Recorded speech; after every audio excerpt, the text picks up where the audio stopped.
இட்லி சாப்பிடுறேன், காசு கொடு. காசா? ஏகோ 4-5 தெரு போனேன், இன்னைக்கு யாருமே காசு போடல, சோறும் போடல. கொடியில காமிட்டு பொண்ணு பார்க்க வரான்னு துணி போட்டு வந்தேன். என்கிட்ட காசு இல்ல, ஒண்ணும் இல்ல. போகா. டேய், நீ உண்மையிலே பிச்சைக்காரடா. டேய், நில்லுடா. ஐயோ, இந்த பொம்பளை பின்னாடி தச்சின்னு வருது.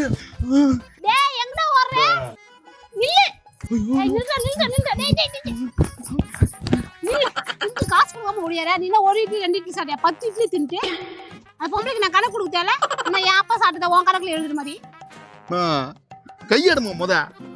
பிச்சைக்காரங்கிட்ட வந்து காசு கேக்குற. பிச்சைக்காரங்கிட்டே இருந்து நித்தியா பிச்சை எடுப்பா. மரியாதையா 10 இட்லி காசு கொடுத்துருப்போம். என்னண்ணே ஒரே நாத்தமா இருக்கு, மாடா இருக்குது. இந்த இடத்துல எனக்கு மாப்பிள்ளை பாத்திருக்கீங்க? நில்லுமா, என்னம்மா இப்படி சொல்லிட்ட?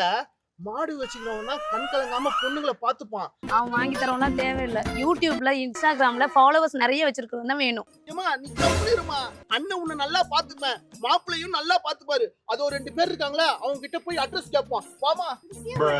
சார் சாரா? அம்மா சார் கூப்பிடுற, சட்டையை பிடிக்கிற. நானா சாரு? சொல்லுங்க என்ன வேணும்? எப்பா, பார்க்கவே ரொம்ப டீசெண்டா சூப்பரா இருக்கப்பா.